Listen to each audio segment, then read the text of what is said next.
I'll wait for just maybe a minute for everyone to log in.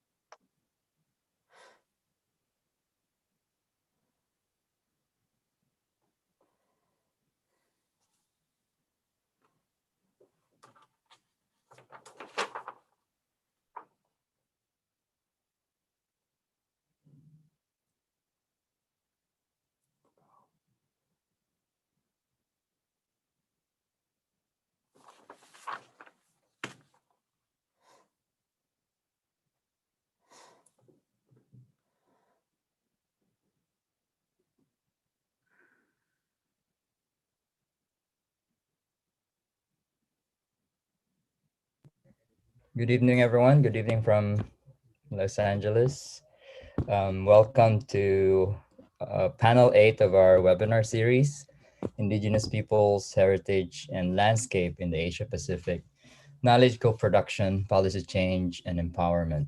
I am Stephen Acabado, Associate Professor of Anthropology at UCLA, and I am the co-convener of these um, webinar series. Before we start, I would like to acknowledge that as a land grant institution, the Department of Anthropology, Center for Southeast Asian Studies, and Asia Pacific Center at UCLA acknowledges the Gabrielino Tongva peoples as the traditional land caretakers of Tuavangar, the Los Angeles Basin, and the Southern Channel Islands. This webinar series is supported by a grant from the Wenner-Gren Foundation for Anthropological Research through the webinars on the future of anthropology.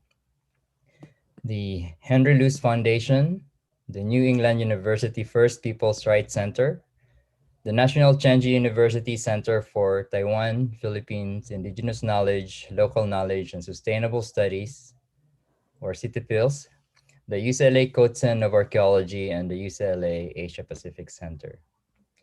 The UCLA Department of Anthropology, UCLA Center for Southeast Asian Studies, University of Hawaii at Manoa Center for Southeast Asian Studies, Ifugao State University, the Partido State University, and the Save the Ifugao Terraces Movement are co-hosts of this webinar series.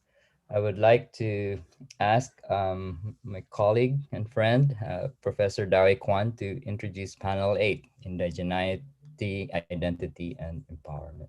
Thank you.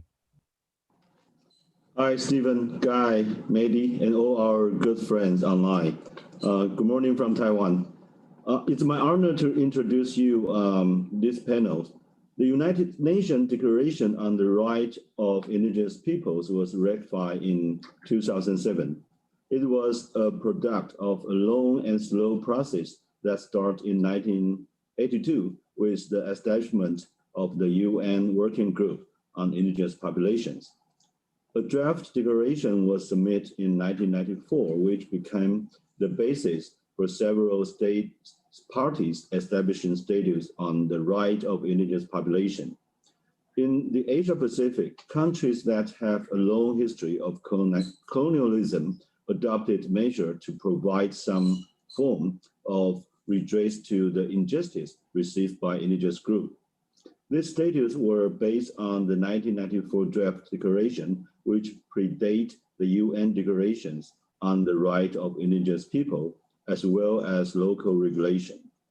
In this panel, we discuss various issues that indigenous groups have experienced since the ratification of indigenous people rights law in different countries.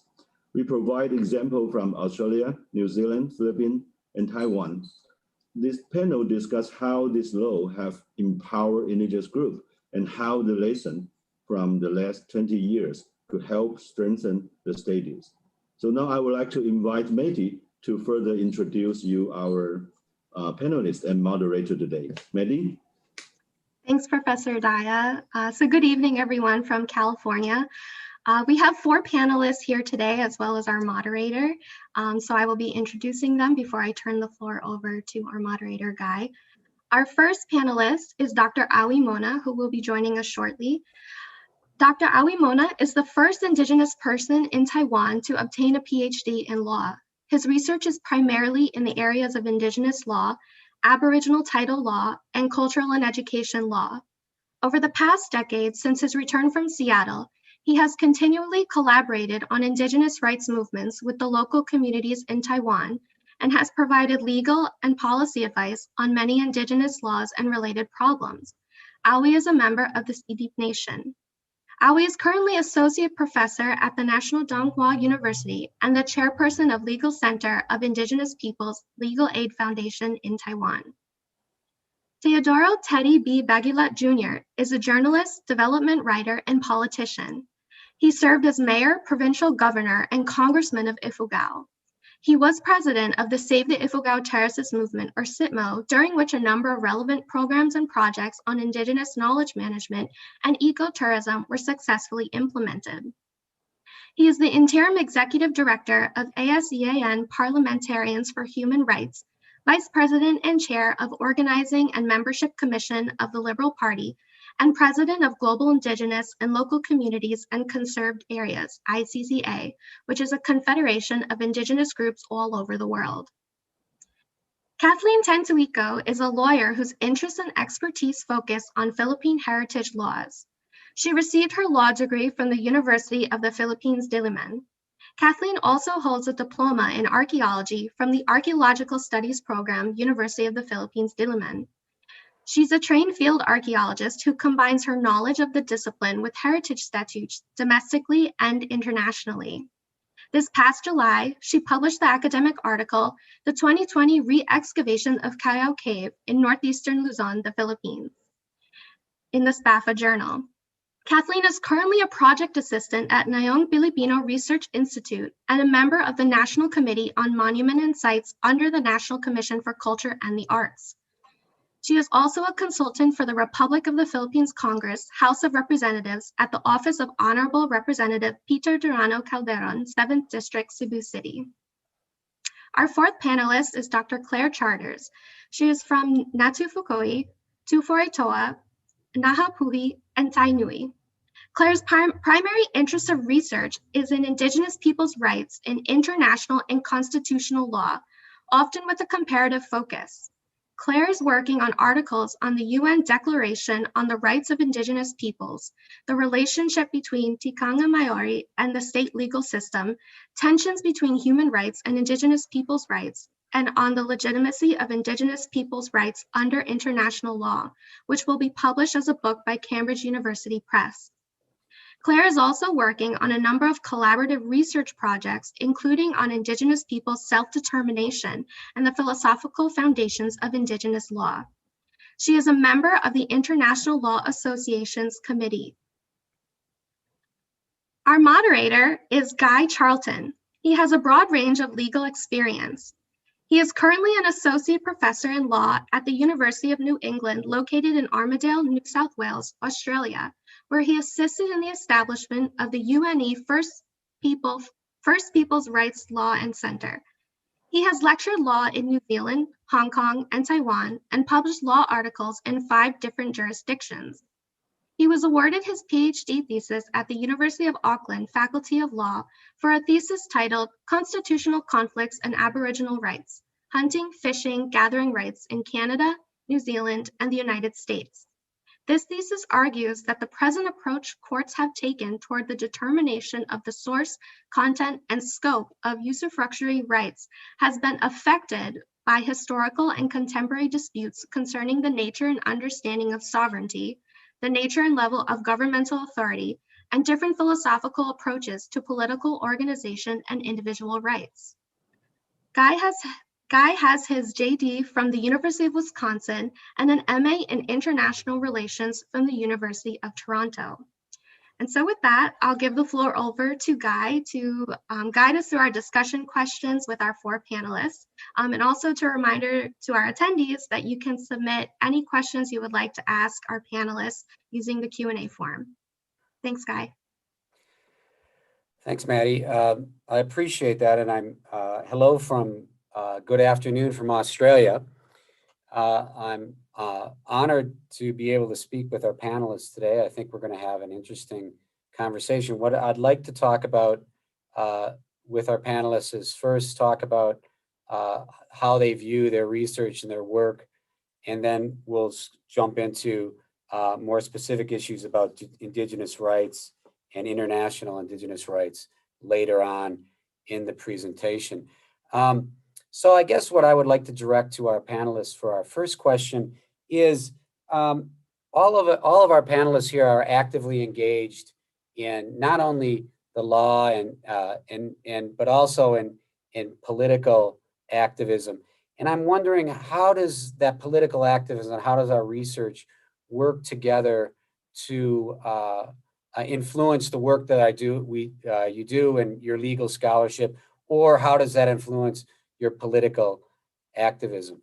And maybe Kathleen, could you maybe address that first? Yes. So I think that in terms of being a researcher and engaging in communities has helped me to be more active in engaging our legislators. So I've been a consultant for a congressman, a member of the House of Representatives for the past 4 years since he was elected. And he always asks me about our community, I mean, the community which he represents. And the voice of the community is very important to lawmakers, because I believe that they shouldn't make laws that are one size fits all. They should go first to the communities, to the people that they want to represent, and ask them, sit down with them and ask them. So in the Congress, the congressmen, they go home, because my congressman works in the Visayas. That's an hour flight from the Philippines.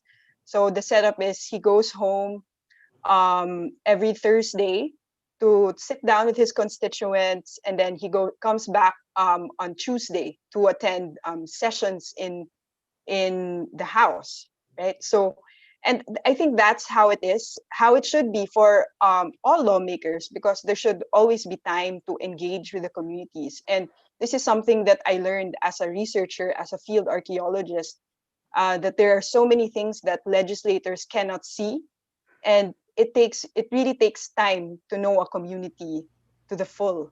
It takes time and commitment to listen to the communities and to really know how they think, and to make policies that can benefit them as well as can benefit the whole nation.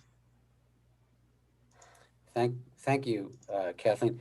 Claire, in your work you've done, I know I've read some of your pieces on the foreshore and seabed issue. How do you approach this issue from a legal perspective and the political activism perspective? Thanks, Guy. Kia ora koutou. It's great to be here, and greetings from Aotearoa, New Zealand. So just by way of background, sort of in addition to foreshore and seabed, the ways that I've combined, I guess, research and academic work with advocacy is mainly through international advocacy. So I was part of the negotiating group in the 90s and early 2000s on the Declaration, for example, in Geneva, and also brought cases to human rights treaty bodies. And I support, where possible, Māori who are bringing claims internationally to human rights bodies, and also on domestic issues. So that's the kind of advocacy side, I guess, or working with the community side, if you like. But it really is a given. I guess my background as a lawyer is very much in the advocacy kind of frame. So how do those two kind of marry, or how do you, what can I say about that marriage? I think and Guy, I think you might understand the context quite well. I think as a Māori academic, be it law or any other discipline, you almost can't help but be political. It's not, I don't know really of any Māori or Indigenous academic who's not in some way or other in some sort of political advocacy kind of role. So it's unavoidable, is the first thing I would say about that kind of mix between research and advocacy, and wearing your indigeneity, I guess, on your sleeve. To some extent, so in terms of research, I think, excuse me, I think my research is probably very much influenced by the advocacy, but I'm also trying to usually make an advocate or make a point from an advocacy perspective in my research. I'm very much using my research to make certain points, hopefully well researched, in the hope that that will support my peoples and people that I work with as well. So it's a two-way street. Research and advocacy, research the other way. And I guess it permeates everything that I do, and you'd see that in my research, and you'd see that in my advocacy, I think. So with it, so just one other thing is we've relatively recently established a Centre for Indigenous Peoples in the Law at University of Auckland, and I think that centre provides a vehicle for us to be far more sort of explicit about that relationship. It's a centre that's doing both and doing both openly, modelled a little bit on the University of Arizona being a word on everybody's lips at the moment, but University of Arizona in Tucson's IPLP, Indigenous Peoples Law and Program Policy Program, that was set up by, amongst others, James and I. So that's, yeah. We also provide lots of expert evidence in cases and things like that too, and in the domestic context. So that's as a expert, but you're often as a providing expert evidence. So we're writing briefs and those kind of things. It does make it hard to really be a true academic though, and because you can never divorce the politics or your responsibility to your peoples or to whoever you're working with. Just to follow up on that, have you had a position in your academic work where you've taken sort of a contrary position to what would maybe be expected of you politically or in your political activism? I'm just sort of curious about that, because that seems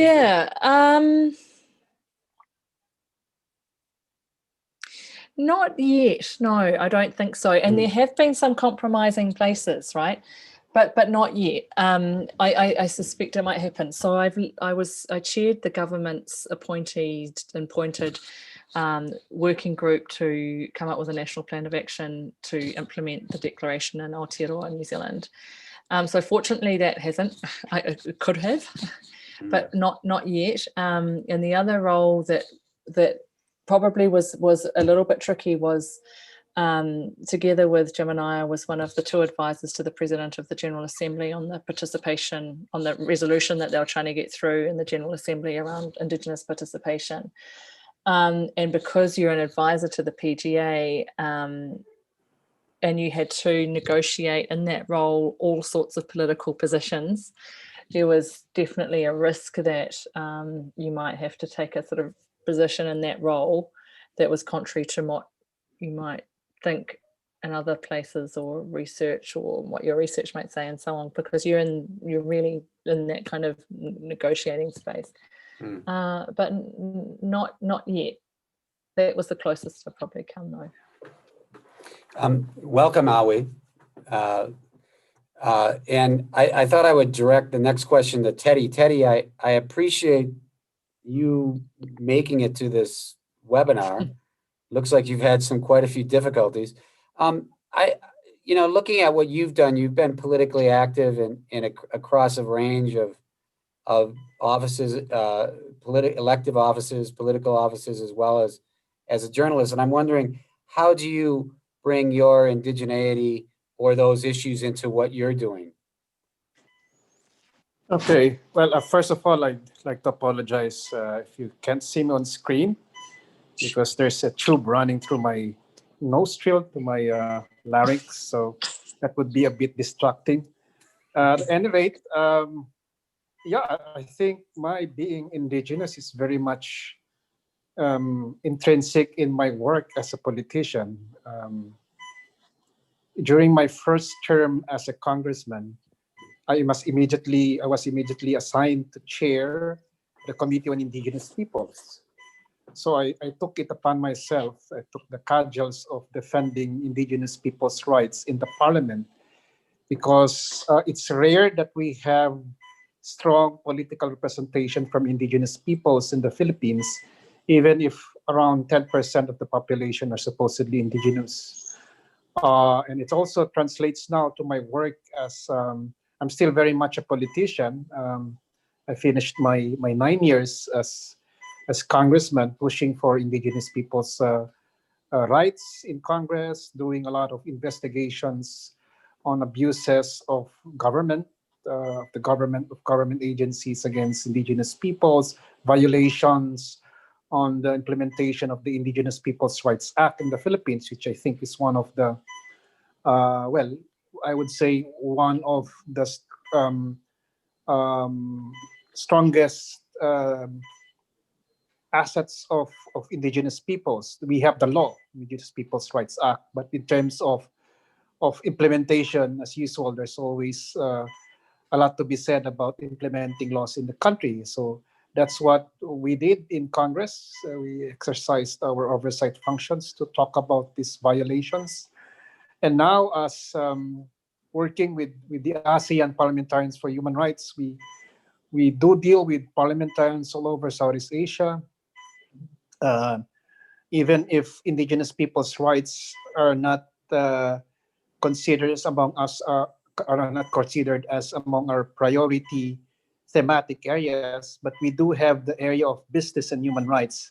And it's there that I feel it's also important to educate our parliamentarians in Southeast Asia about indigenous people's rights, because most often than not, it's the big business that has violated many of the rights of indigenous peoples by displacing them from their ancestral lands, by not following the free prior informed consent process, or not respecting the right to self-determination of indigenous peoples.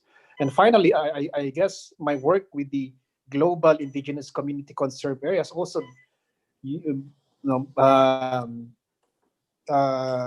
requires me to do a lot of political negotiation, not just with states, but even with international bodies.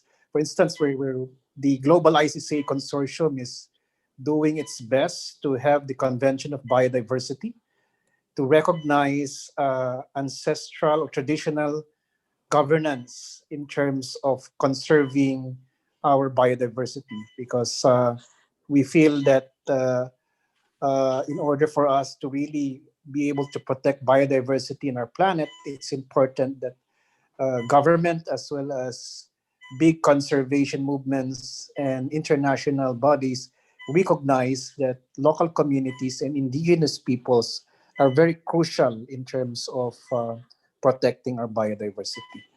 So yeah, I mean, my work as a politician and as an indigenous people, as an advocate for indigenous people's rights are really very much interrelated and interconnected.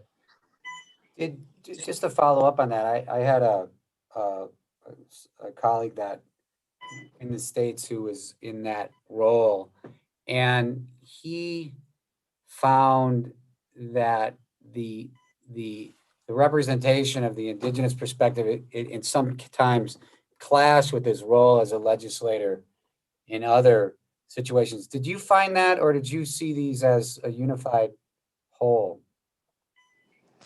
Yeah, well, sometimes because even when we have the Indigenous Peoples' Rights Act, which is a Republic Act in the Philippines, my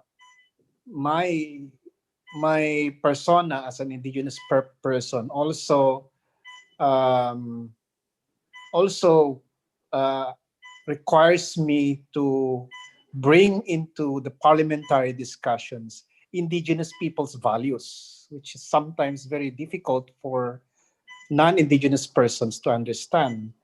And that's why even with the laws that we have in the Philippines, there are also conflicts between existing laws against the Indigenous Peoples' Rights Act. And to me, I think that was my primary challenge: how to harmonize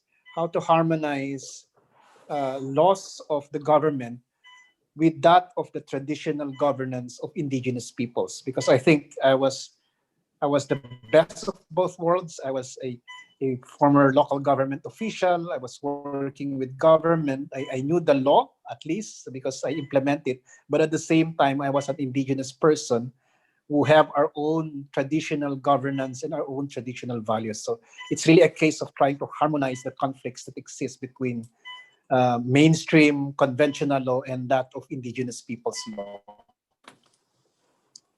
Thanks.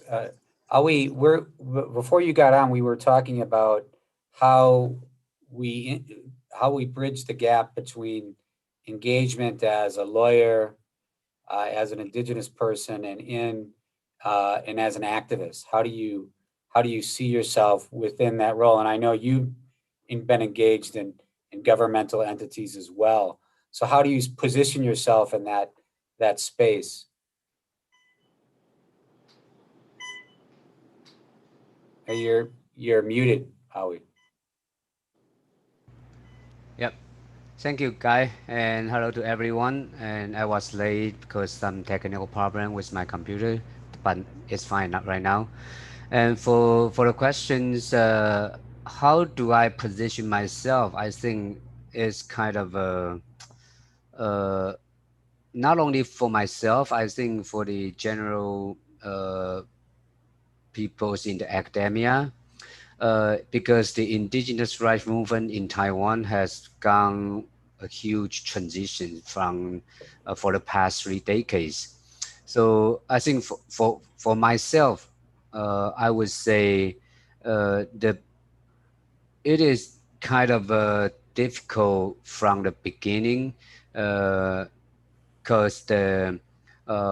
from what I want to advance sometimes will be away from what the people think in the communities, and that I think that is kind of for myself only also is a learning process. It is a learning process to make the the common. I think the most difficult part for me is to find a common ground to bring the community and on the other side the government, put them into the common ground, and we can advance to achieve and what we are looking at. I think that will be something I have been working on for the past couple years. I think that because the in a simple way is that we need to find a common ground for community and the government side. I think that would be first I would like to say. Mm-hmm. In finding this common ground, have you encountered situations where you've had to compromise, or the communities felt that the compromise is too difficult to make? I think it is. There's always some obstacles before us. Maybe we can take one example, because in Taiwan we have been make claims on our traditional territorial claims in every aspect. But the government finally proposed to a regulation saying that we are going to demarcate or to specifically proposed indigenous traditional lands for specific tribal peoples. But suddenly the government, they step one step back, saying that we have to exclude the private land into the traditional land area. But it is a very difficult decision for both government and for both community peoples. But what make this worse is that we need to persuade even the general public to understand what is the issue really about in terms of indigenous traditional claims. So I think in addition to the two sides, from the indigenous community and the government side, we have a bigger crowd. I mean, the general populations. We have to have dialogue with. I think that's another thing may apply to almost every indigenous claim in Taiwan, not only for traditional land claims, even for the general social welfare issues, even for the indigenous educations. Thank you. What I thought we'd do is we could talk, maybe open up the discussion a little bit, and you don't need for me to ask questions. I want to take a step back, and when we talk about, and I teach an Indigenous rights class, and one of the first things that students come in and they'll say, well, what are Indigenous rights? Can you lay them out in some sort of way that is understandable to, say, a law student in this case? And so I'd like to put it to the panelists, when you conceive of Indigenous rights and how those rights are understood both nationally and internationally, how do you see those rights? What's the content of them? Is it a process? I'm interested to hear what the views of you are on that. Maybe Kathleen, you could start with that from your perspective. Okay. So for me, a new lawyer who wants to specialize in heritage law, I consider Indigenous rights as an additional set of rights that Indigenous peoples inherently possess by their characteristics, their consideration as an Indigenous person. So in the 1987 Constitution of the Philippines, one of the state policies is to recognize these Indigenous peoples' rights as a separate set of rights that Indigenous peoples possess. So they have civil and political rights, which all the citizens of the Philippines who are under this constitution possess, and these additional rights that they themselves can determine. And the state obligates itself through the 1987 Constitution to recognize these rights, to promote these rights, to ensure that the indigenous peoples are able to exercise them. So in summary, it's an additional set of rights aside from the civil and political rights that are guaranteed to every citizen in the Philippines. Claire, what your views on that issue? I second and very much support Kathleen's understanding of Indigenous people's rights being something inherent and certainly not something that is determined by the state or by any sort of external entity or group or whatever.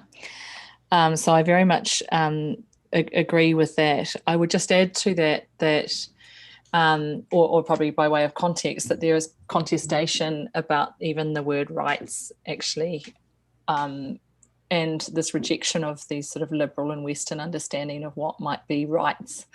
And that's particularly true, I think, when you think about Indigenous people's claims to authority, because generally, at least in the Western tradition, rights are understood as something you have as against the state, so therefore it implicitly, I guess, endorses the state, the fact of the state, by having rights, if you think about them in that very sort of Western liberal understanding.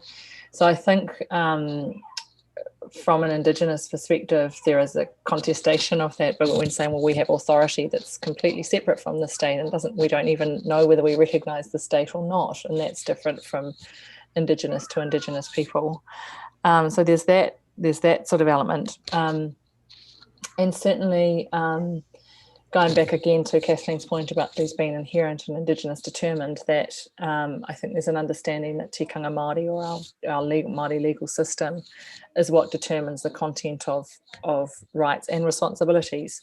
But with that, always that idea of rights being a contested concept, I guess. In terms of, so then the content, so what are then the content that will differ from Indigenous peoples to Indigenous peoples, but certainly from a Māori perspective, it includes concepts of rangatiratanga, or I guess sovereignty or self-determination, or authority of the chief or the tribe, those kind of ideas as well. So very different from maybe what Kathleen was referring to as the civil and political rights. So very different in character. So I guess to follow up, Kathleen, go ahead, sorry. No, just to say philosophically fundamentally different. So Yes. Kathleen, you're not limiting those rights in the sense that you were talking about constitutional rights. You're looking at it broader than that, yeah? Yes, of course. Like, for example, we have the Universal Declaration of Human Rights, and we also have the United Nations Declaration for Indigenous Peoples' Rights. So it's really a different set, and it's a broader set. And if civil and political rights are state determined, Indigenous people's rights are self-determined, and it is the state's responsibility to recognize those and to not to limit those rights, because with self-determination really comes their right to determine themselves in accordance to their beliefs, their practices, their views. Awi, do you have any views on that? Yet, I think in Taiwan, I would say instead of seeing indigenous right as a grant from the state, I would say I I agree with the Claire and Catherine's view that indigenous rights are inherent from who we are and what we define ourselves. But unfortunately, in Taiwan, the general public I think they usually seeing indigenous peoples as a racial disadvantaged group instead of we are independent, sovereign political entity. So it is interesting to know that we have, like I think everyone might aware, we have an indigenous peoples basic law. And the words we use in that law, there's one Article 20 saying that the government shall recognize indigenous people's right. So instead of saying it is a grant from the government, the law specifically saying that the government should recognize. But this term recognition, it is unfamiliar to the people other than indigenous in Taiwan. So we are building a parallel legal protection specifically attached to the essential entity as indigenous peoples. So just like the Catherine just mentioned, as a citizen of Republic of China, Taiwan, we can claim we have a civil and political rights under the national framework. But aside from that, we can also claim as an indigenous nation, and what can define a nation should be attached to this entity, then we can claim that right. So for example, everybody has a right to claim the primary education before on the basis of equality. But other than that, indigenous students can make a claim to demand the state should provide ethnic education for indigenous persons. So I think in the common goal as the education, indigenous people can make their claim on both areas. So if the people but for myself, I most encounter the questions from my student, from my non-indigenous student. They always want to discuss why indigenous people have indigenous right and what is indigenous people's right. So I think we have a lot of this discussion in the classroom. But for me, I would definitely to say what I have just shared with you here. Claire, maybe you could just, and I'll go to Teddy after that.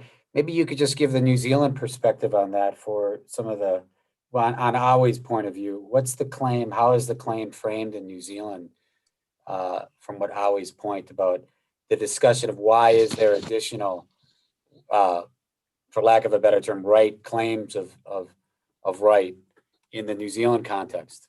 Because it's different than in Taiwan. Absolutely, and this is a difference that's played out on the international plane, I think, as well.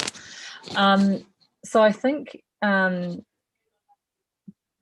big difference is that we, in trying to explain this, the big difference is that we see ourselves as sort of sovereign peoples, I guess, for using Western colonial language, and see that we continue to have rights as sort of sovereign peoples. So we don't particularly, I think, conceive of our rights as being sort of civil and political rights plus some other rights as Indigenous peoples. Excuse me, I've got an itchy cough. But instead as rights as collectives to authority. And I think that's the fundamental difference. In saying that, there's often an overlap and can look quite similar to the kind of rights that Indigenous are claiming elsewhere when it comes to things like lands, territories and resources. Although we claim them as, well, not only First Peoples, but particularly with having that kind of sovereign authority. So we don't particularly or have to particularly recognise the authority of the state at all. In fact, or if we do, it's to share power rather than an authority from which we have rights.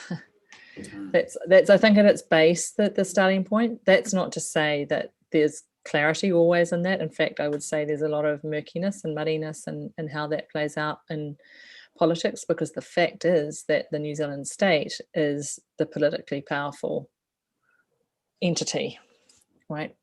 So there's a lot of contradictions and conflicts between there, but painting it as probably as clearly as I can in terms of the fundamental position, that's where it is. The practice on a day-to-day basis and claiming rights, so foreshore and seabed and education rights, language rights and so on plays out a little bit differently. Teddy, maybe if you could talk about your view of Indigenous rights and maybe that notion that Claire talked about how to view those rights. I'm interested in the Philippine context. Is that something that is there? Is it used? And I guess that would ask that question to Kathleen as well. Yeah, and this is perhaps sometimes where I experience conflict in my role as a legislator and as an Indigenous person, because I always consider Indigenous people's rights as an affirmation of who we are as Indigenous peoples, what we are and what we stand for. It is not something that is granted to us by the state, or even if it's incorporated within the Philippine Constitution. But to me, it is already intrinsic in us from the very beginning. That's why, for instance, as the government in the Philippines recognizes ancestral domain and awards titles to this ancestral domain, for me, it is not an awarding of a title, but it's just merely an affirmation of what we already have, which is our ancestral domain from the very beginning, since time immemorial. It could also mean an affirmation of our spirituality as Indigenous peoples, or our traditional knowledge or traditional governance practices. But I also would like to include the principle of responsibility. And this is something that we have always tried to advocate, even among us Indigenous peoples, when we advocate for our Indigenous people's rights. We always include responsibility. So whether it's fighting for our right to traditional governance of biodiversity, we say it's our right and responsibility, because culturally that is how Indigenous peoples look at these rights. It's part of our responsibility to take care of the environment, for instance, or the ecosystems within our ancestral lands. So it's important for us to inculcate in our political activism that this is not just about rights, but also about strengthening the responsibility of Indigenous peoples to whether it's the environment, whether it's a community governance, as well as other cultural practices that we have.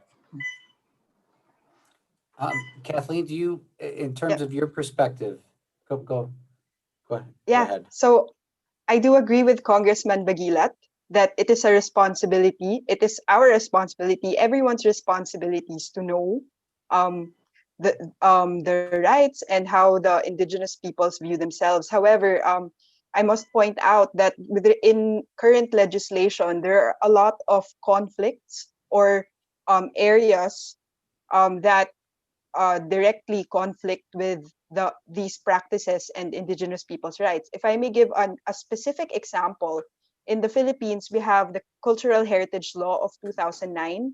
This is Republic Act 10,066.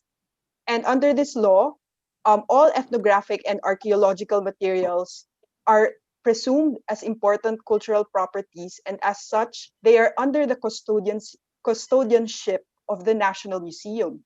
So that means, like, for example, as an archaeologist, if we accession archaeological materials or other materials that are associated with indigenous peoples, it is automatically under the custodianship of the National Museum, meaning we have to turn them over to the National Museum. The National Museum, it is under the possession of the National Museum. But then, under the United Nations Declaration for Indigenous Peoples, all indigenous peoples must have access to the rights, and they also recognize themselves as the custodians of their cultural property. So I think this is a concrete example of one of the conflicts where there are contested provisions of the law. Well, that leads to actually a larger question that I'd like to address to everyone is this, the international framework for indigenous rights and the conflicts or non-conflicts or the use of that law and that framework for national change and national law. Where are they? You pointed out one of the conflicts, Kathleen, with heritage laws and possession, who controls indigenous heritage. Maybe we could talk and each talk about that in the situation of Taiwan. Are we the sort of international instruments, and then we could go and talk about it in New Zealand and come back to the Philippines with Teddy. Okay. So I think if in terms of the heritage legislation, it is interesting to see that in Taiwan we kind of take a approach to build up indigenous ways of our rights of claim on heritage law. Because the heritage law in Taiwan was first enacted back to 1982. So for more than 3 decades, this legislation leaves only very, very little space for indigenous cultural heritage. But what changes that, I would say international indigenous movement, both in legislation and both in rights claim, has advanced what we have been working on in Taiwan for the past 3 decades. So up until 2016, roughly, I think it will be 3 or 4 years ago, we revised the cultural heritage law in Taiwan, and we include a very specific article saying that we need to safeguard in an independent way for the indigenous cultural heritage. And based on that, we had one governing regulations on indigenous cultural heritage. And since then, a lot of things going on in the communities, but I still see there is a gap between the legislation and the community members, because how does this legal framework works does not fully match what the people think inside the community. I think that is the situations from the how does the international legal framework has advanced domestically in Taiwan, but even we have the legislation in place, but we still have a gap. We need to make it up from the community point of view. I think that's the first I would like to share. Claire, do you want to have any views on that? Thank you. Lots of views on this topic, actually, on that relationship between the state law and the community law. So the first one I would say is that I think that New Zealand state law is pretty much uniformly in conflict with the Declaration on the Rights of Indigenous Peoples. I think there might be some synergies, if any, around maybe language. I don't know, possibly. But certainly New Zealand law does not live up to the Declaration standards on lands, territories and resources, not on cultural heritage, doesn't live up to the Declaration with respect to self-determination or autonomy.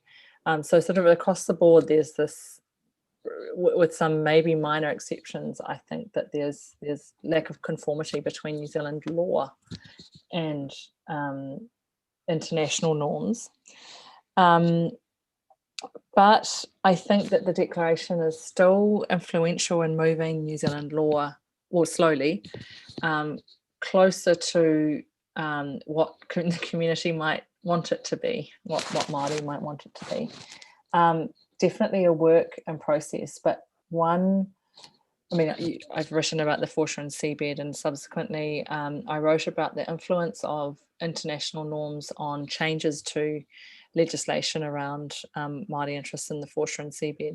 By no stretch of the imagination is New Zealand law good compared to the Declaration, but it did get a little bit better as a result, I think, of advocacy around international norms and a little bit closer to what Indigenous peoples were anticipating or wanting.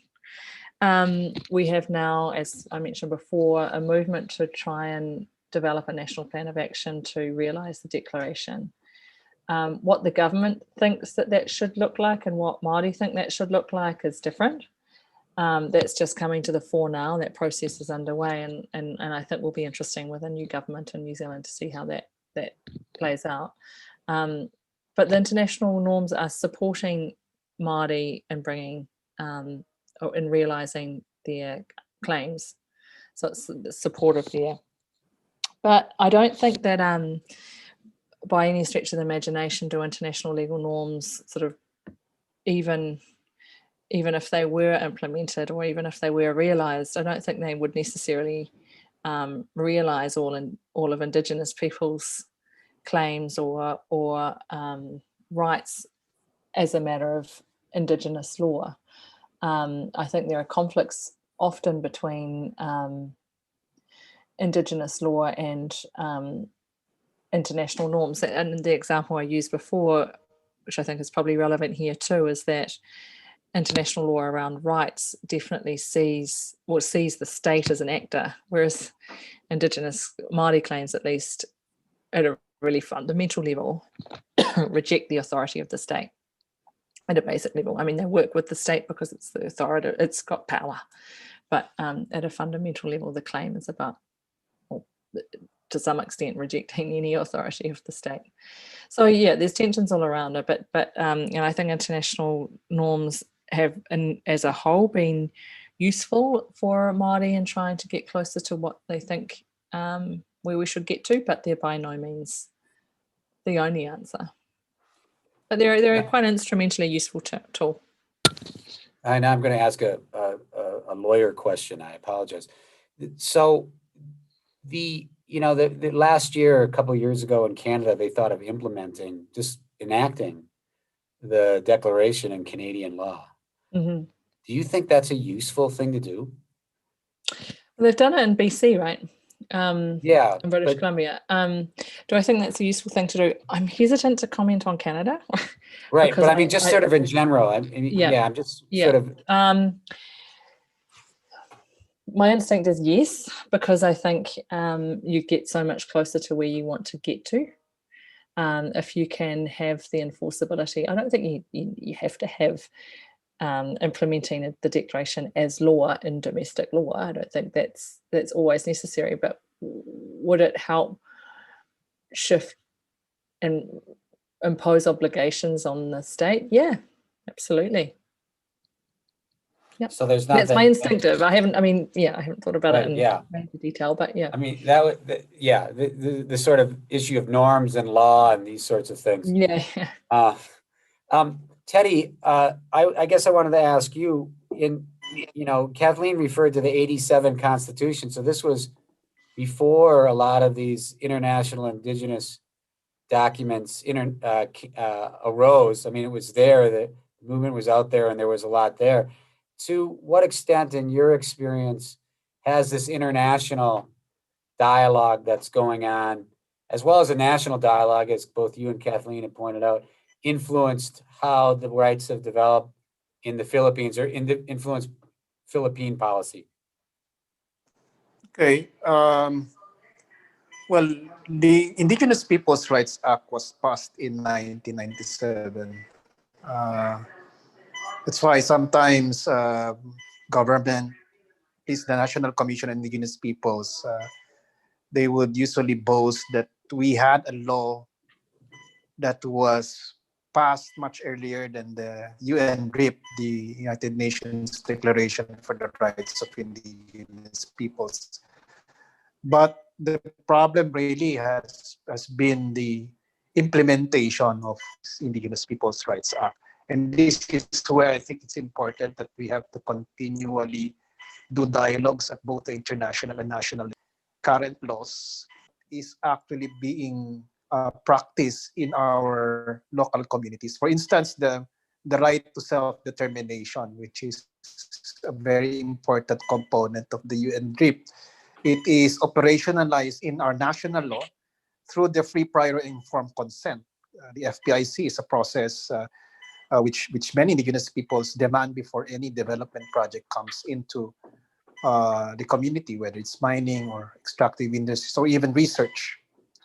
Unfortunately, the problem is it's also under the law, it's a bureaucratic measure. So for instance, the law would state, the community has 2 months to decide whether they agree, whether they will give their consent or not.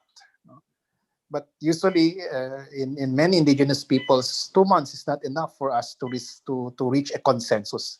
Then again, there's a question of consensus. How do you decide? The FPIC, as sometimes it's implemented, it divides the community instead of trying to build a consensus, because there are those who are definitely for the project and there are those who are against the project. And what the agency does is they call for a division of the community, and then whoever, the majority wins, that is the decision. So whether they agree to the project or not, that is what the agency follows. However, for Indigenous peoples, consensus means everybody more or less agrees or respects the decision of the community. So even if you have issues against, for instance, a development project coming into your ancestral domain, however, if it's the consensus of the community that they allow the project, then you would have to respect the decision. So the problem really is how to harmonize, how to ensure that traditional governance in local communities are really being respected by national as well as international laws. For instance, also, I'd just like to emphasize what we do with the Global ICCA Consortium. We're trying to have the Convention of Biodiversity recognize traditional governance.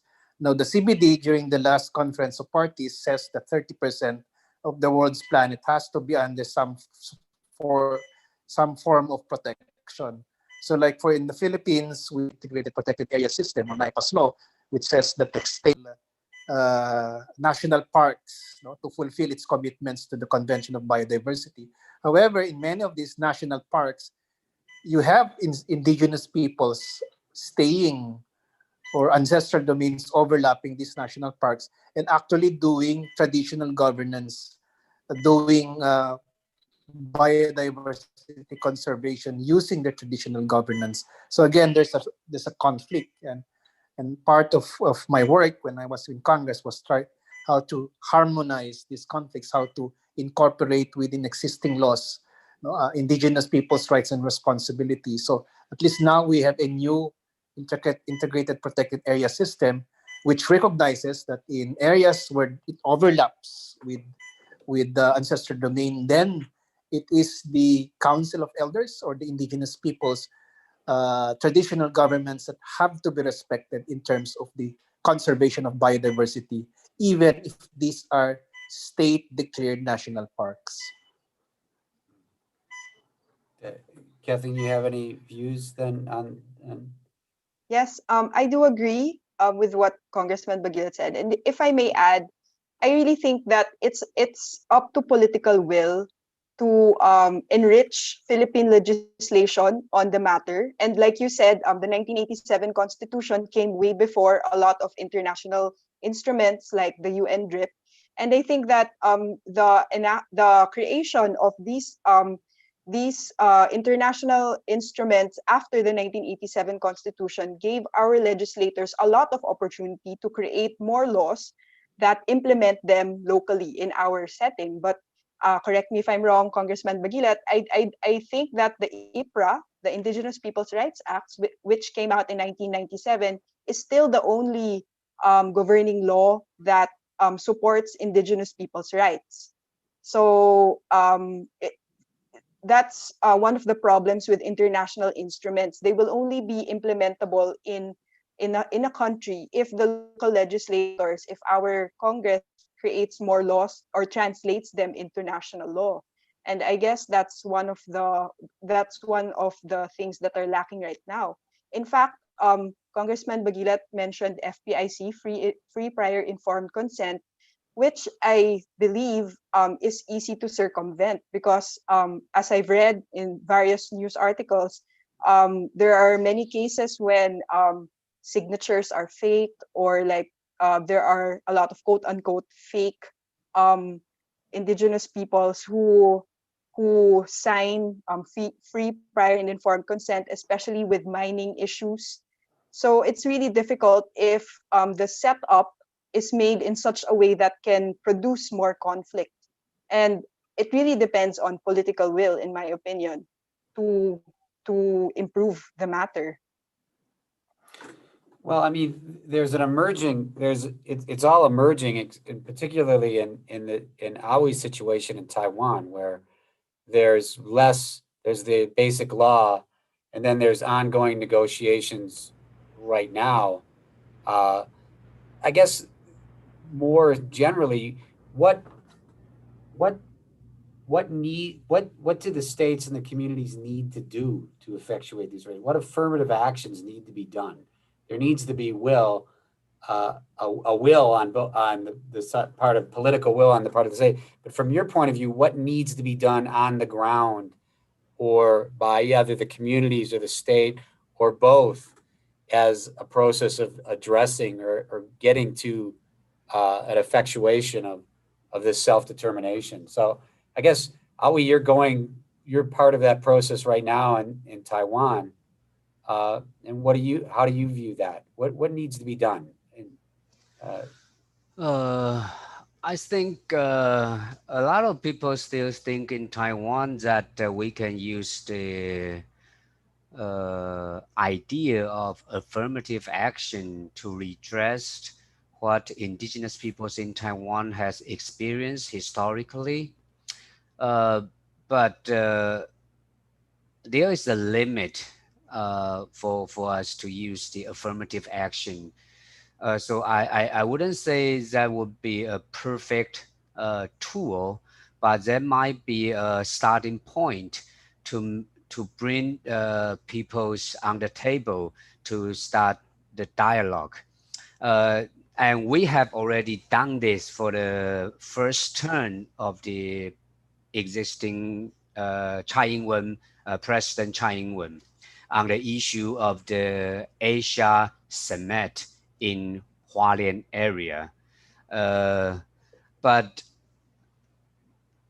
the reason I say there's a limit is because even we have older people come to the table, but they unless you recognize indigenous people have the rightful claim for traditional land, otherwise we are in a stuck position right now because the people won't accept whenever we make a claim on historical claims. But I think that's the limit for the affirmative actions. So it is very important in Taiwan right now. I think we have to find more leverage to negotiate or to persuade, to invite more general population to stand on indigenous people's side, and not to push non-indigenous peoples away. I think that's the situation.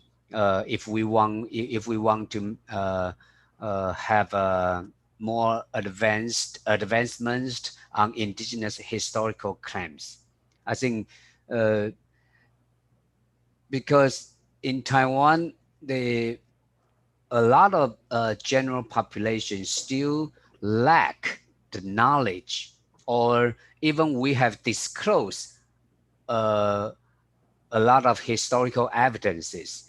We still need to make people to accept this is what really happened, and we need to fix this, and we need to use um, other other legal tool instead of using the national legal frameworks. Because whenever we come to the table and we need to solve the issue at hand using the national legal frameworks, there's always a limit, and there's always the uh, how to say it? They always have a bottom line to to compromise. So I think that's the some ideas and some thoughts from my perspective. Yeah. Claire, from your point of view, New Zealand, I think, has this perspective that it's more willing to compromise than, say, the Philippines or Taiwan or other states. Is that your experience? Yes, I think so.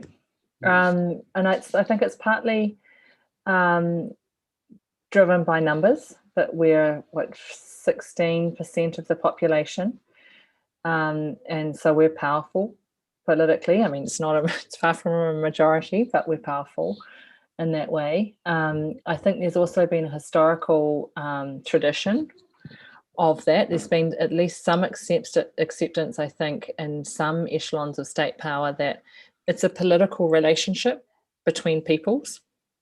The Te Tiriti o Waitangi, the Treaty of Waitangi, I think is really essential to that our sort of founding document, that's contested, but you know, the narrative goes that our founding document is a coming together of two peoples who meet equally in this sort of pluralistic society. So I think that that history, that narrative is really important. I think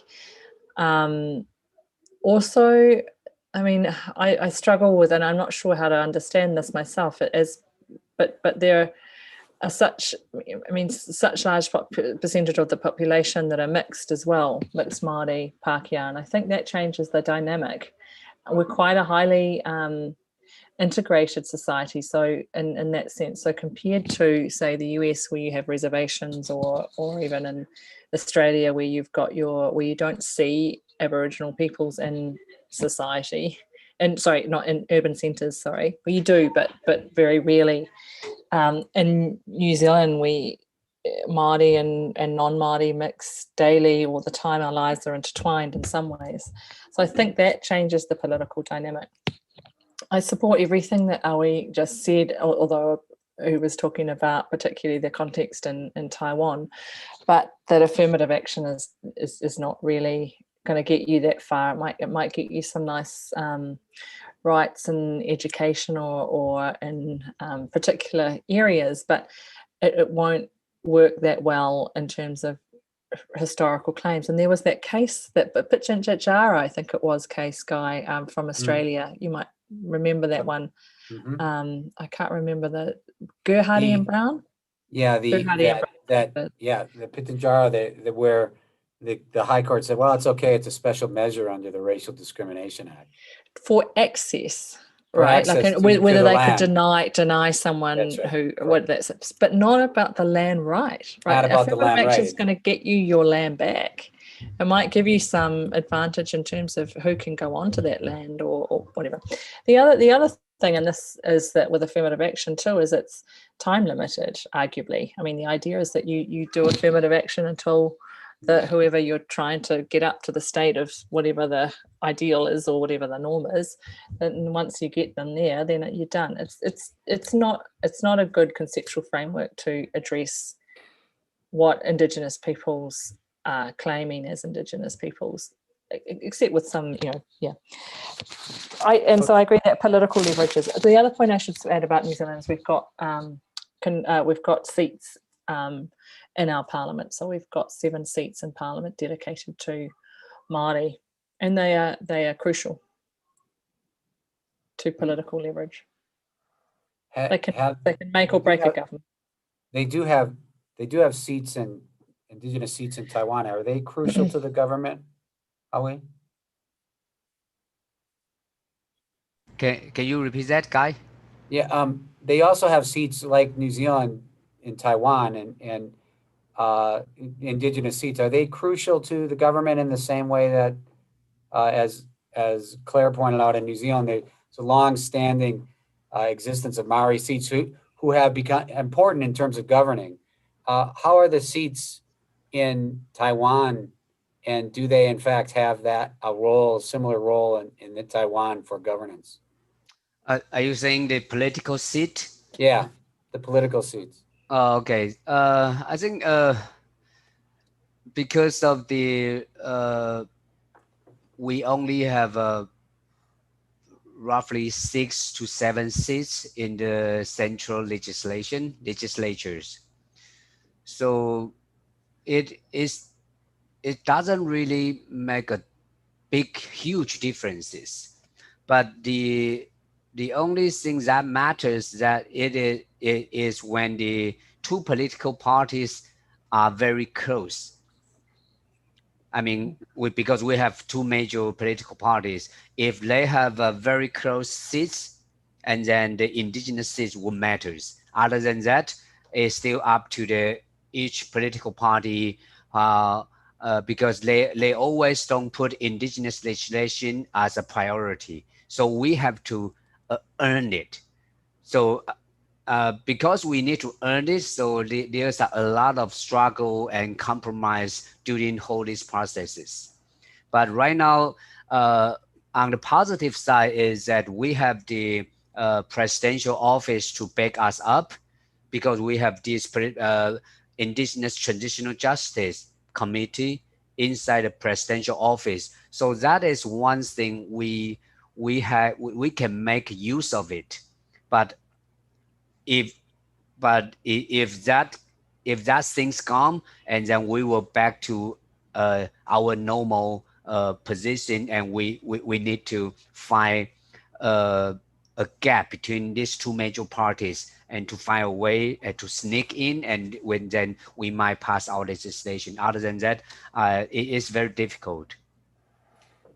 So in the Philippines, just to pick up on what Claire and Awi said, to effectuate these rights there, and we've talked about it, we've talked about land, we've talked about free and prior formal consent, and then political power. How is the situation in the Philippines, and maybe more generally from your guys' point of view, you Teddy and Kathleen, how is it addressed there, and what do you think needs to be done? Awi talked about affirmative action and looking at it from that point of view as well. Maybe you guys could comment on that. Whoever wants to go first. Kathleen, you want to go? If Congressman Bagilat's not wouldn't want to go, I can start. So right now, there's a lot of issues regarding mining and ancestral lands, because I think that there are a lot of laws that are in conflict with each other. So in terms of land, I'll give another concrete example. So under the Indigenous Peoples' Rights Act, the it the Indigenous peoples are given the opportunity to have their ancestral land titled, right?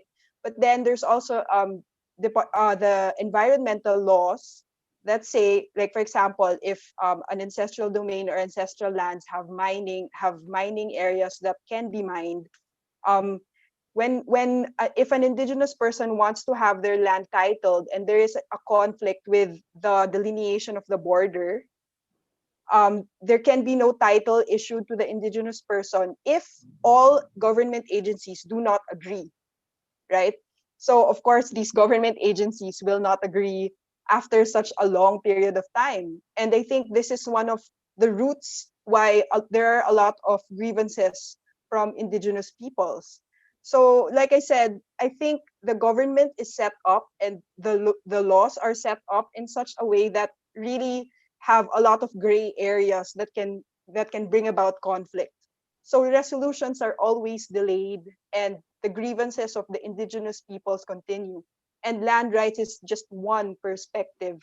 There, I think Congressman Bagilat knows more about the other perspectives, but for in general, as a lawyer, these are one of the things that I see that still has a lot of room for improvement. It's the system itself, it's the laws itself themselves that create a lot of conflict for our indigenous peoples. Congressman? Yeah. For me, I agree with Kathleen. The law really needs to be amended. The problem is IPRA itself was actually questioned before the Supreme Court, its constitutionality. And I think the decision was the vote was a tie.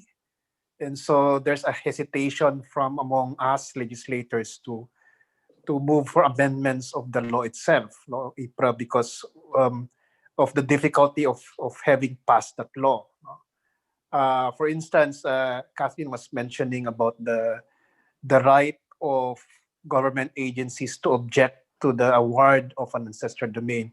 This is because of the provision in IPRA that says that prior rights are going to be recognized. So, for instance, even if our ancestral domain is supported by our native titles or our indigenous governance, uh, agencies like the Ministry of the Environment, who may have issued a previous mining claim inside an ancestral land, prior to the passage of the Indigenous Peoples' Rights Act, have the mandate to object or to issue their objections, to the issuance of the ancestral domain title.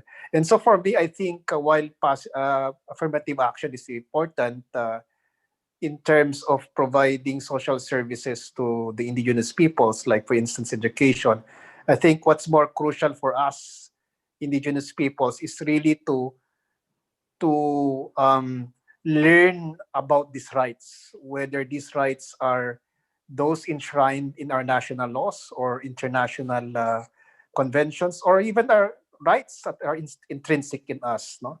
Because the benefits from these rights will not be handed to us on a silver platter. Definitely, the Indigenous Peoples' Rights Act was born out of decades or centuries of struggle of the indigenous peoples against the colonial powers, against the national government before it was enacted. And until now, I don't think that despite the existence of these laws, government or big business will just as easily recognize the rights and responsibilities of indigenous peoples. It is our mandate as IPs to really educate ourselves about these rights and be able to fight for them. And this is the reason why I say, in some way, affirmative action for more educational opportunities to IPs is important. And I'm not saying that indigenous peoples are not learned. We are. But I guess in the society that we live right now, we need to learn about English, science, mathematics, in order for us to be able to fight more effectively for our rights under this current system. Just a final word on this. I remember we went to a very remote area to promote the Department of Education's Indigenous Peoples Education Program, because I was pushing for an IP education law, and the educators started with saying that we are here in your ancestral land because we wanted to educate you. And when I started my talk by saying, well, we are already educated, but I think it's important for us to learn about non-indigenous education so that we will be able to fight for our rights as indigenous peoples. Because if you do not know, we already have these rights that are already intrinsic in us and are actually guaranteed under our current laws, under the Philippine Constitution and under the Indigenous Peoples' Rights Act. And I think that's what my fellow indigenous peoples appreciated, instead of coming from the high pedestal and saying that we are here to grant your rights. I'm just wondering, the follow up on that point and the point Claire made, and I'd like to direct it to you, in the Philippines and in Taiwan. Claire talked about a narrative, how the narrative in New Zealand of two separate people groups coming together, as exemplified or demonstrated by the treaty, assists in this process. Is the national narratives in the Philippines and in Taiwan, is there room for that? Is it changing with the development over time to make it more capable of working with these claims, with these rights? And I guess maybe whoever wants to take that question can take that question. It's a very difficult question. Well, is it changing there? I mean, you have these national laws, you have this advocacy that you're doing, that Congressman's doing. Is the national narrative changing? Is it becoming more accepting? Howie pointed out that it's very difficult right now for him. Are you seeing change? No, I think it's still difficult. I think like especially during this pandemic, there were a lot of issues with respect to indigenous people's rights and their rights to get relief from government. And during the pandemic, there were still a lot of problems about mining. There's still a lot of indigenous peoples losing their rights, fighting for their right, losing their lives while they're fighting for their rights. So like what Awi said, it's still very difficult because it's really difficult to change a system in the government that has been like this since time immemorial. And I think the efforts of legislators like Rep. Bagilat are very noble, but like I said, it really depends on the political will of the whole legislature in the Philippines. And personally, I'm just not seeing a lot of development that can really instill change that can be seen at the moment at the national level. Congressman? Yeah, just to reinforce what Kathleen said, the mere fact that every month, tribal leaders are killed, mostly because of their opposition to mining and extractive industries. I remember there was a period in Congress that we conducted weekly congressional investigations on the deaths of indigenous peoples because of their opposition to mining. So yes, I guess maybe this is also the result of indigenous peoples now starting to assert their rights, because previously, not so much for us Cordillerans, because in the Cordillerans we're supposed to be the warrior IP, so we fight against invaders. But for so long, there were so many indigenous communities who would who are really not violent or pacifist by nature. That's part of their culture. And so whenever there's an intrusion into their ancestral lands, they would normally just leave. And this is the reason why many of the indigenous communities are now in the mountains or in the hinterlands. No, they've vacated the flatlands or the coastal areas because of settlers. But now, because of mining, and mining is now intruding into this into their ecosystems, whether it's a mountainous area or forest. Now they're starting to learn more about their rights, and they're now empowered. And this is, I guess, the reason why there are more, unfortunately, there are more killings or more threats and harassment against indigenous peoples. So I see it in both ways. One is the problem is still there. This is still a lot of pushback. Government is still not able to protect indigenous peoples because of conflicting policies. I mean, they allow mining. At the same time, they say they respect indigenous people's right to self-determination. But secondly, I also see this as more indigenous peoples learning about their rights and having more solidarity and strengthening their networks and their movements, not only among indigenous peoples, but also among politicians and in civil society organizations. So it's still a struggle, but hopefully, I mean, that's like in all struggles, we do hope that we accomplish something positive, at the end of the day. Awi, do you want to? Excuse me? Do you want to comment on that? And maybe Claire, I guess I wanted to ask you, anticipate, is it changing in New Zealand? What's happening in New Zealand?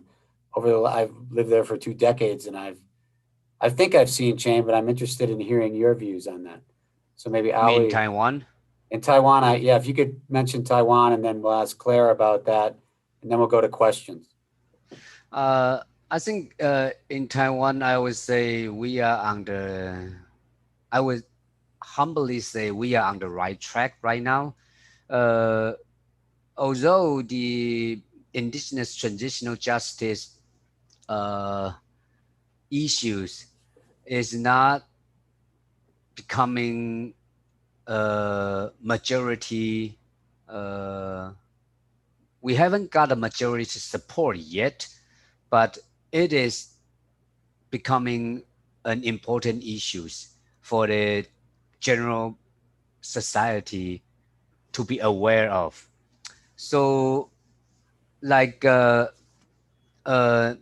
mining issues in Taiwan, of course, it has a great impact on indigenous communities in Taiwan. But we used to stand on our own only, but we have a number of different allies from different NGOs in Taiwan, and we can stand together to make claims. And other than that, I think we are using a number of different channels, like a language, like education, to put forward our indigenous claim and to have more dialogue with the general public, with the government. But I think because the administration system in Taiwan, although we have the support from the central government, but there is still a huge gap domestically in the local government part. So at least I think we are in the right track, but we still have a lot of things to conquer. Claire?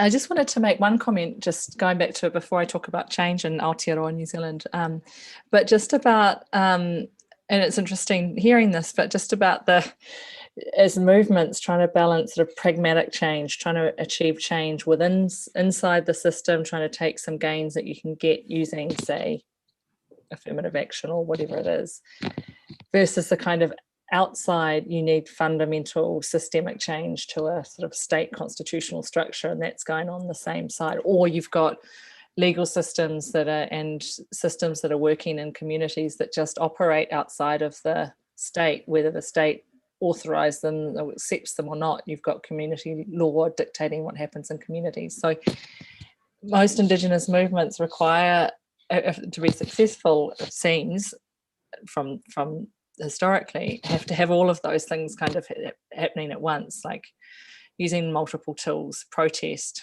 working within the state, working as parliamentarians, bringing advocacy to the international domain, having Indigenous persons who are very au fait with and educated in the state legal system, so that you can use those tools to. So yeah, it's just, and I see that coming through in some of the discussion that we've had today, and I found that interesting. It's reminded me of the sort of multi-pronged approach that one has to have, and everyone fills a role as long as you're hopefully going in one direction. So your question to me was just, this last one was about change in Aotearoa New Zealand. As Guy, I mean, I'd be really interested to see what you think, because I think often, I mean, while you're very embedded in Aotearoa and its community, you're also watching a little bit from afar, and often, like from an outsider's perspective to some extent, inside and outside, and often that can be really an insightful place to see what's going on. But I do think we are in a moment of potentially quite big change. I think post the 80s and 90s, things really slowed down in the 2000s, epitomised by the Foreshore and Seabed debacle. And just really sort of became the everyday of doing treaty settlements, which aren't, I think, terribly fulfilling in some ways. They're just about trying to get a pragmatic outcome and some financial resources to tribes. That's my own view. But so what I think is happening now, and why I think there is room to be quite positive, and this is from particularly a legal perspective, I guess, some of it is, but we've got increasing recognition of tikanga Māori as a legal system here. That's coming from state courts, but it's also coming from outside state courts and outside of the state. So we've had exercise of authority by Indigenous communities, Māori communities and tribes during COVID to say, stay out of our communities, for example. We're regulated by tikanga Māori. Who cares whether the state lets us do this? You're not allowed in, whoever you are, during COVID. So those sort of exercise of authority. I think within state, within the Labour Party, there are some really positive developments. So around some specific issues like criminal justice and realising that the incarceration rate of Māori, being as terrible as it is, and for those who don't know, about 60% of our women in prison are Māori, and over 50% of our male prison population is Māori as well, and when we make up around 15%. So a realisation that we have to have sort of transformative change there. We also incarcerate a lot of our people. We're second only, I think, in the Western OECD to the States and locking people up, maybe also to Australia. So there's recognition that has to change, and I think the Labour Party, which is in power now, is committed to that. Freshwater is a big issue. It's coming up. It's in the 100-day plan. Then you've just got really interesting things happening. So with our new cabinet makeup, which is our executive government, and the executive in New Zealand has all power. As far as I can see, they can change law. They're in control of the legislature. They're in control of they can override case law. So, the executive is really powerful. I don't know what the exact percentage is, but it's well over 15% are made up of Māori.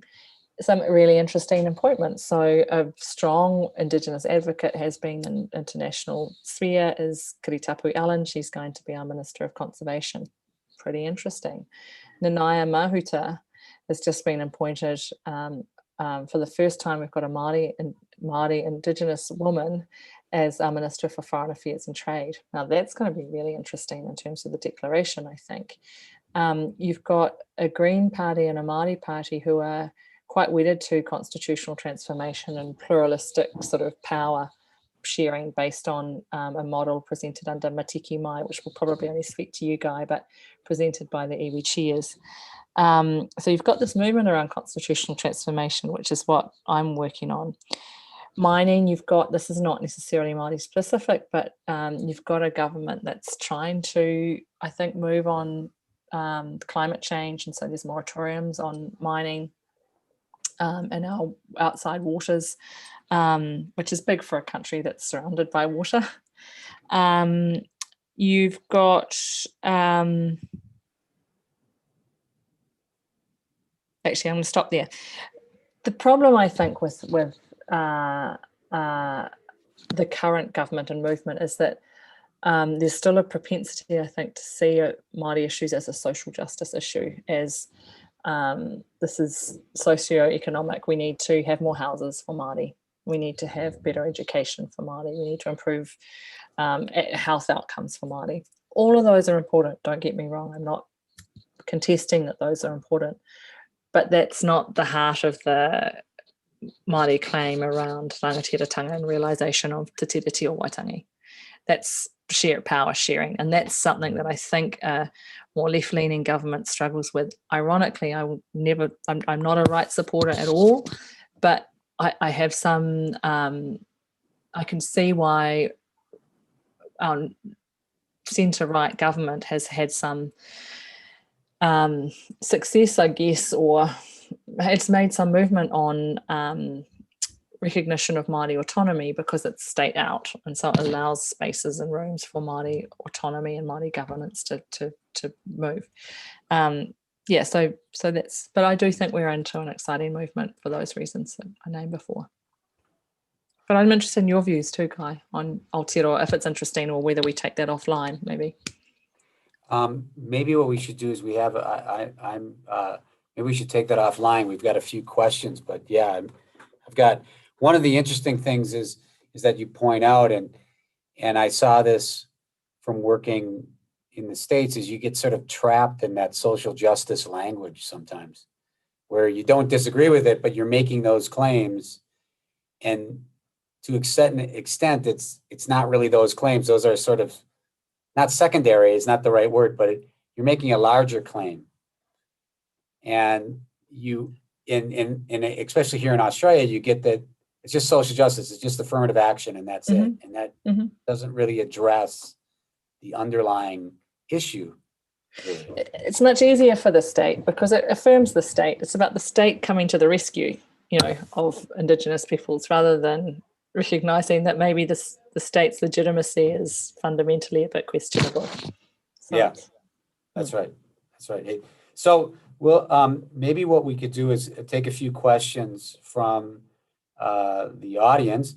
The first question is, we talked about some traditional decision making and traditional laws, and this is to the panel generally, is are there cases in the respective jurisdictions or that you've run across where traditional laws and practices are sometimes superseded by national laws? And what's the experience of the communities in this particular circumstances, if people can share some of their experiences in that regard? Maybe start with the Congressman. Have you?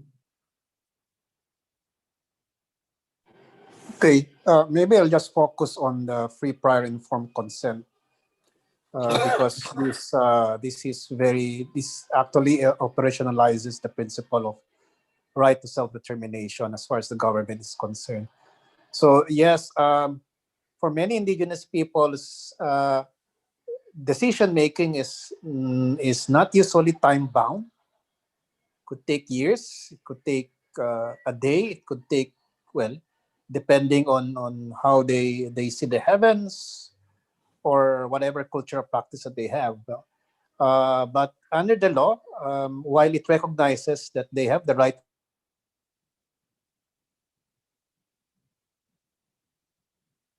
to self-determination, and through the FPIC process, they may be able to give their check. However, because of the act of being able to process the permits for whether it's mining or any other extractive industry or development project within an ancestral domain, the government through the Commission on Indigenous Peoples requires Indigenous peoples to make the decision within 2 months or 60 days. No? And again, as I mentioned earlier, for many Indigenous peoples, decision, especially on very crucial community issues, requires a consensus. So they don't usually do a votation or divide the house as what we are accustomed to in Congress. No? But initially for the agencies, whenever the 2 month prescription is already upon the community, then if there's no consensus, then they force the community to vote whether to accept the project or not. No? And this has led actually to more divisions within the community. That's why in the congressional report which we did on the effects of mining in the Philippines, one of the most important findings was mining has led to divisions within indigenous peoples communities because of this FPIC process.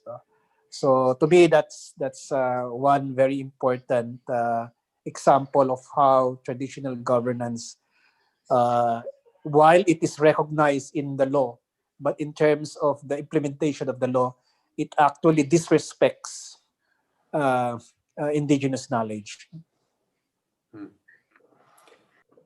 Awi, do you have an example of anything from Taiwan? Yes, I think apart from what Congressman just mentioned about FPIC, I would say in Taiwan, the conflict between the indigenous traditional laws and the national laws, I would say a number of important issues right now is before our Supreme Court, even the Constitutional Court. And that's the example on the indigenous cultural practices on the management of natural resources. What I mean is the hunting, gathering, and fishing rights. So it has been a huge controversial on the natural resources management if we want to pursue according to indigenous traditional practices. Even that is mm, okay with indigenous traditional laws, but sometimes the government side, they still will pay little attention to the indigenous laws. But so right now there are a number of different cases are waiting for the constitutional court to give the final decision, and that's for the criminal cases. And also there's some civil cases. It's about the alienations on the indigenous land. So that's for the civil cases. And there is also one important cases is before the grand justice of it. So it's all before the our justice department to give a final say. So I think if the constitutional court can have a we hope the constitutional court will give a positive view on indigenous cultural practices. And another thing is it is very common that since the 2009 the Taiwan has the incorporate two international human rights convention as the domestic law. But I mean, it is very common for the people to see both the executive branch, also the justice branch. They they always trying to incorporate these two international human rights convention into what they are doing, but they sometimes misunderstanding what the core idea from the international convention, what the convention has provided to indigenous rights. So they kind of misunderstood that. So that makes what they have been done is the without a concrete standing on that. So I think that that's another issue we can look at between the national laws and indigenous traditional laws. Yeah. Thank you. Claire, is there any examples from New Zealand? From a state law perspective, the basic position is that we're a mono legal system. There's only one legal system, and that is the imported state law. New Zealand's really, I think, wedded to this in ways that I think even other comparative jurisdictions aren't, because we're such a mono legal system, period, and we don't share power, not even between states or provinces or whatever. This power is just really unitary in one spot. So that is a fundamental starting point. And you see that particularly in criminal law cases. So if someone tries to argue that they should be tried or whatever, be regulated by tikanga in the criminal setting, it's generally just thrown out by the state court. So that's the formal position. Obviously, the real life position is a little bit more colourful than that, although not a whole lot. So there is room, I think, for tikanga to influence conservation law, for Resource Management Act. But generally, I think the state law and state philosophical foundations determine what happens. So while there is a reference to kaitiakitanga in our Resource Management Act, which is our big piece of legislation regulating resources, the philosophy is about sustainable development, which is conflicting with some tikanga or Māori values that we see nature as Mother Earth or Papatua Nuku, which is something different from using the resource in a sustainable way. So we don't. So it's So in the main, state law wins. There has been some movement, particularly driven by the Supreme Court. I noticed it was interesting to hear about case law in other jurisdictions, and that is quite new. And I think that shows that there's some more spaces developing in the state law legal system, but they're quite minor, I think, at this point. That's not to say, however, that Māori don't regulate themselves under tikanga Māori in our own domain, sort of under the radar of the state, so that those laws continue to regulate what happens on marae, on our meeting houses, and in some more remote areas where there's just not much state presence. I mean, there's not many of those areas, in fact, but it does happen. Yeah. Thank you. Kathleen, if you might want to comment on that question. Then there's also a question directed towards you. Maybe I'll just say it right now. Could you discuss, comment on the current issue with the Lumad? Yes. Yes, and maybe your views, if you have any examples from the previous question, and then maybe talk about the Lumad situation. Okay. So I just wanted to add for the previous question about traditional laws being superseded by national laws. I think one of these is the traditional view of indigenous peoples to be in control and in possession of the cultural artifacts of their ancestors. So I say this because I'm referring to colonial cultural materials that were removed from the Philippines or any succession state or former colony during the period of colonization. There are a lot of these that are on display in museums abroad. And interviewing some indigenous peoples for my Juris Doctor thesis on repatriation, I think there is a view that they want access to this. If they cannot be in possession of these artifacts or colonial materials, they want access to it. And that is one of the things that the UN DRIP guarantees. But if I may give a concrete example of a law, our cultural heritage law only takes into consideration registered cultural properties, which were registered from 2010 up to the present. So current legislation in the Philippines does not take into account these colonial cultural artifacts, which indigenous peoples here in the Philippines clamor to have access to. So that's a concrete example of how the traditional views of indigenous peoples are superseded by the national law. And moving on to the question, I saw the article. It was the question led me to an article, a specific article about mining. So what happened in the article was there were documents that showed FPIC about allowing a certain mining group to mine within their ancestral domain. So if I may comment on this, this is a concrete example of how I think it depends on political will and the system if they want to favor indigenous rights. So reading the article, it says there were a lot of views that the formal FPIC, the signed document that declared that the IPs in the area had given their FPIC for the mining operations to continue may have been fake, may have been obtained in may have been obtained circumventing the process. Some claim that such document was fake, quote unquote. So I think that that article is really a concrete example of what's happening here.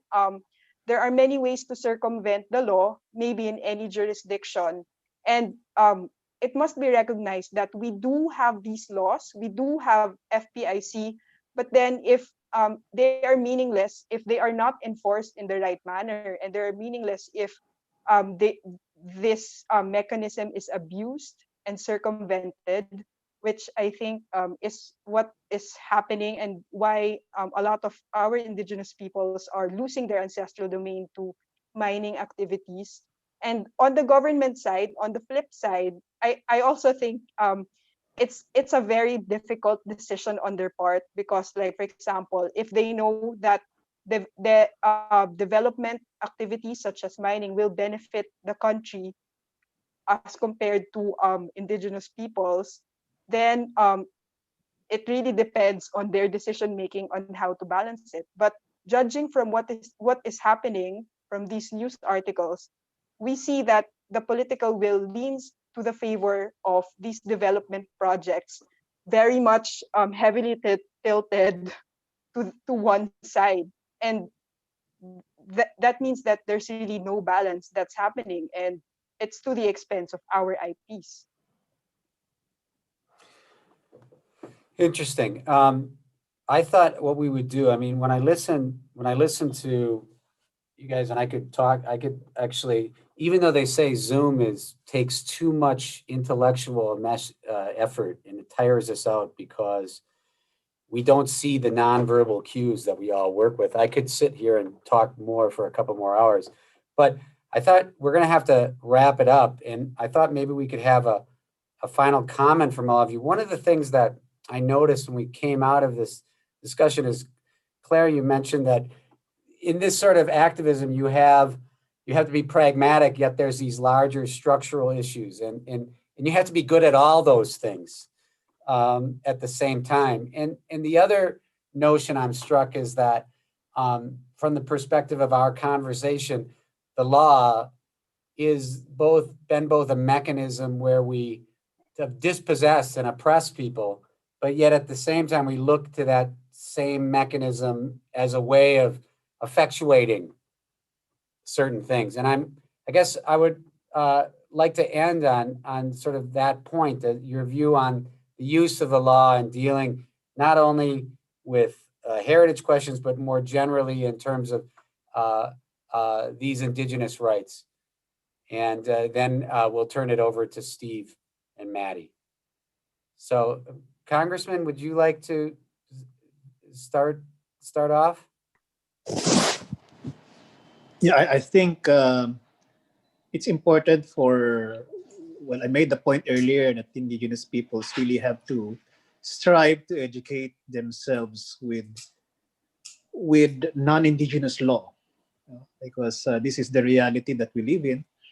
We're a minority actually in many of the places that we exist, and it's only by learning about our intrinsic rights, as well as how we can empower ourselves and take advantage of the law, of the national laws, the state laws, to be able to strengthen these rights and responsibilities. Only by doing so can can we be able to protect our ancestral lands as well as our traditional governance.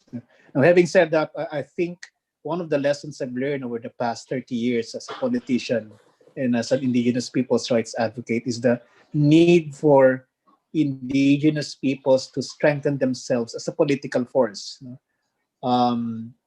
It's good in New Zealand, for instance, that you have automatic representation in the parliament, that in a way you are a political force because of the number of the population. In the Philippines, while we say that 10% are indigenous peoples, the hardest sector to organize are actually IPs. And so while Parliament generally is open to hearing amendments to existing laws or the introduction of more laws that protect indigenous people's rights, it's important for us to learn the capacity on how to deal with politicians, how to work with parliamentarians. So that also is my work as director of the ASEAN Parliamentarians for Human Rights. So whether it's indigenous people's rights or other rights, it's important for us to engage policymakers and learn the capacity, learn the know-how on how to organize ourselves as a strong political force in order to be able to effect changes within the political system of our countries. Thank you, Congressman. Kathleen, do you have some final comments? Just to add to what Congressman Bagilat said, I also think that legislators should focus on how to make current laws work. Although I feel that there are amendments and new laws will also benefit, they might take a lot of time. And I really feel that the revisiting of current laws and seeing how they can be implemented better and how they can be implemented, taking into consideration the indigenous peoples, all the more that they are doing now, then I think in time, maybe, hopefully, we will see the change that we were talking about earlier. Thank you, guys. Thank you. Awi, do you want to we'll give Claire the last word. Okay, thanks. Thanks for the day. And I think in Taiwan, the big question or the big issues right now is we have a number of different legislation in place, and the priorities thing is we need to have those laws implement effectively. So there's an implementation gap. I think that's common for all the indigenous people across the globe. And another thing is it is sad to say that we usually have to try the law personally, to challenge the law personally, and then in order to make the law to be revised or to have the justice branch to make the law. So I think that's another thing in Taiwan. It is not that positive, but we must take this kind of position right now. So one is implementation gap. Another thing is we need to challenge the law personally.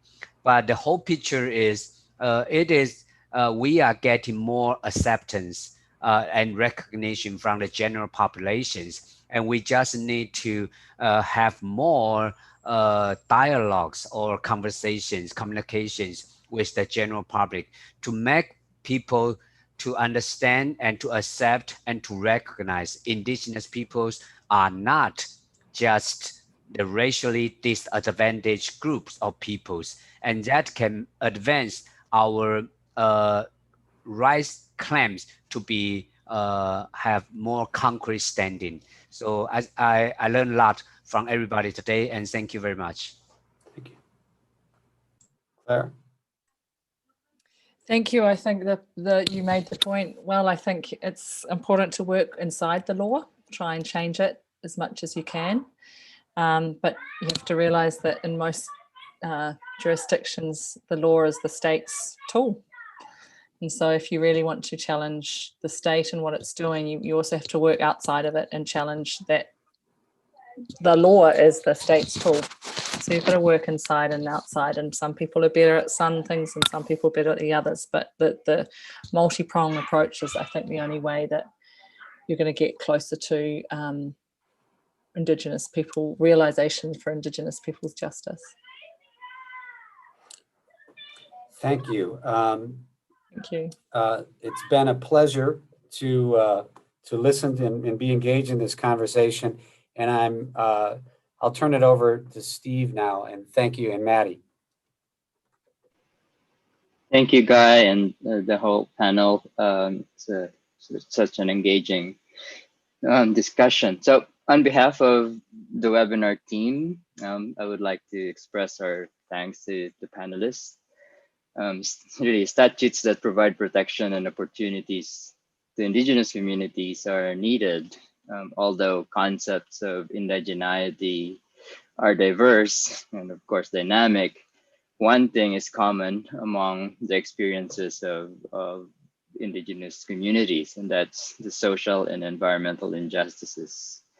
There's still a ways to go for us, but if this panel discussion is any indication, hopefully we'll get there, and sooner than later. We also recognize that institutionalizing Indigenous people's rights is important, but we also have to keep reminding ourselves that the concept of Indigenous rights or law, again, is dynamic, and thus, as most of you have argued, statutes, I don't know if they can have flexibility for a space for flexibility to include Indigenous perspectives. So I guess that's our panel for today. We have two more. Next week, we have panel 9 that focuses on textiles, traditional textile in Southeast Asia. And then the week after is wrapping up. So Maddie, you have any announcements? Just announcements about the certificate for the e-certificate for your participation in panel 8. We don't have a panel link right now, unfortunately, due to unforeseen circumstances, but I am dropping the email of our group email there, and you can contact us and we'll email you the correct link either sometime tonight or within the next 24 hours. So that way you can still get your participation. So I'll just drop that email in the chat box, and you can send us a message and we'll forward you the link. Other than that, we hope that you'll join us next week for panel 9. We only have 2 more panels left of this whole webinar series. For panel 9, the topic will be preserving textiles, Indigenous knowledge and methods. And we are actually collaborating with SPAFA on this event. So you can register for that on Zoom, or you can follow us on Facebook. If you joined us late for this panel, you can catch up on our YouTube and rewatch it there, or you can read our transcripts. If you didn't know, every week we upload the video onto our website along with a complete transcript for you to view and download, so that if you want to see anything again or read anything, it's available to you for your studies. But other than that, thank you so much. We apologize for the inconvenience of not having the survey link, but I'm going to be leaving the email there for you today. Thank you. Thank you. And I'll bid everyone goodbye. Thank you again. Thank you. Thank you. Bye. Thank you so Thank much. you. Thank you. Bye. Thank you, everyone. Bye-bye. Thank you. Good night. Bye-bye. Good night. Bye. Good night.